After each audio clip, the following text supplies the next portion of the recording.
Richard Pierce Milner is a self-taught pianist and composer of the kind of music he calls pathways for thought and feeling. Milner studied in New Mexico and has been a guest composer at the University of Illinois and an artist in residence in Amsterdam, performing as well in Switzerland and West Germany. In this country, he has played at the U.B. Blake Cultural Center in Baltimore and at Carnegie Recital Hall. His music has been performed at Lincoln Center. Milner now lives in Saranac Lake.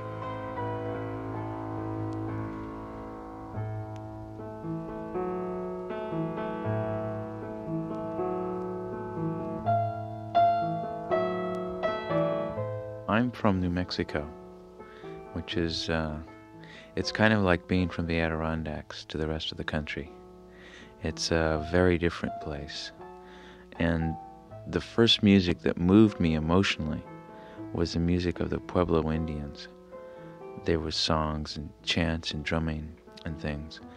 And ever since that was set into me, I've always been attracted to kind of primitive things, which seem to be primitive until you see that they have been refined, and in their limits and in their boundaries they can retain a certain purity.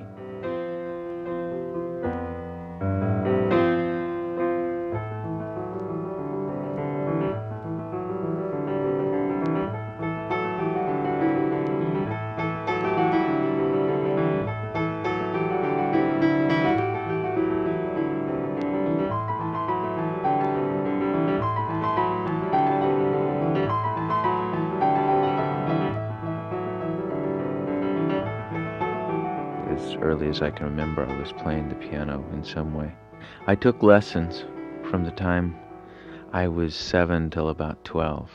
Now, before 7, I used to play the piano and I'd imitate the weather. I would try to, we had nice storms, and I would try to imitate the start of the storm and the rain and all of that. And I didn't approach it to bang it. I would approach it to try to work it. And I remember a breakthrough. I used to play drums too. I played all these different instruments in and out of my piano. I remember sitting at a piano and realizing that I could play a piano like a drum. And if I tried to play rhythms that worked on drums on the piano, they worked.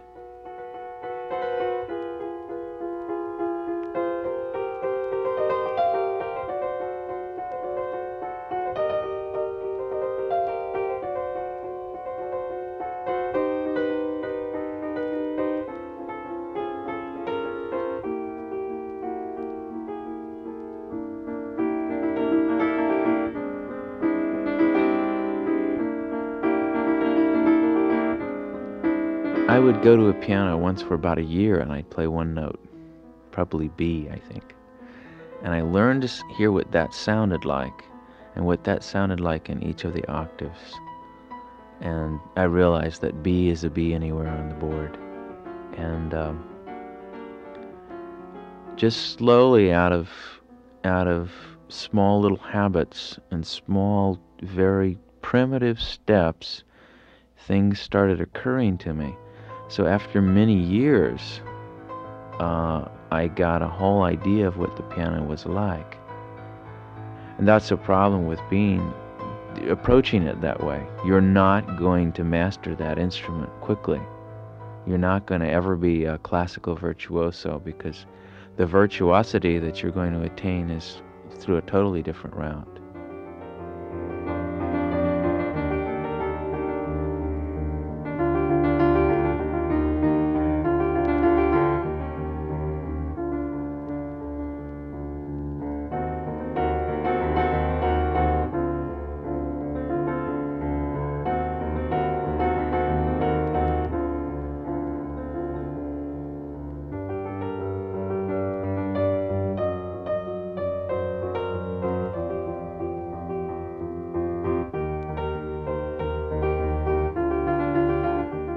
Music is different moods, it's different states, it's also transportation, and it's also memories. One reason why music is so powerful, especially music that you're familiar with, is that it puts you back in that space that you were in when you heard it. I'll sit at the piano and I'll play a few notes, or maybe I'll play thousands of notes, and out of those, a few things will work. And for some reason, I can remember those, and I can forget everything else. And eventually, I'll piece together a set of notes and a set of chords, and something that I can string together with other things, other memories, and then I can pay attention so much to what I'm doing that I make a mood, I make a mindset, I dwell in a memory. The sound is a brewing of my life up to that period, up to that point, and I'll just sit in that mood that I've created from it, and I'll round out the piece until everything fits, until the whole mood is set.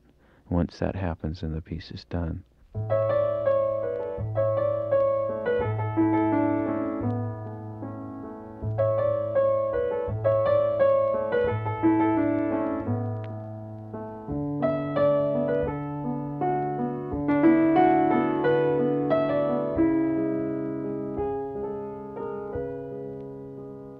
It's natural to be a composer, and so I'm doing that. But, of course, we have to support ourselves doing all kinds of different things. If I could just compose and just play, then I would be very happy. That's all I had to do. So music is a communication. It's something that a group of people can understand together, or can experience together. I very much want people to know it. I very much want to give it to other people.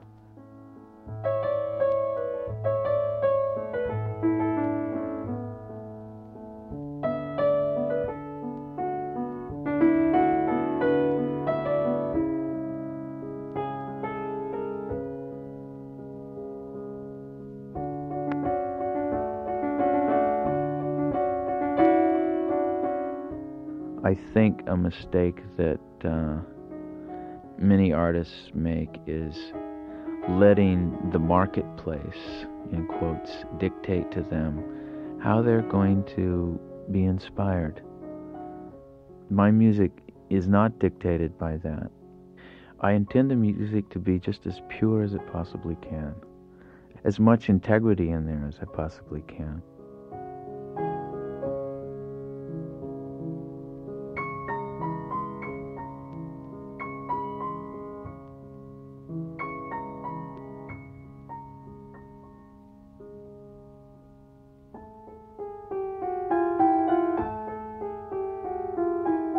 I think the thing with music is that music should give the listener a means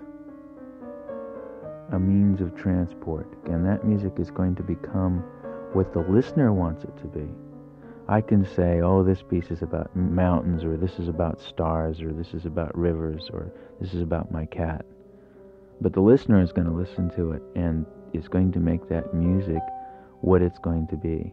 I think that's really the power of music. If it can get to that level of transporting the listener can make it their personal music. It's no longer the composer's or the plastic or the record company or anything. It's the personal property and the personal experience of the listener.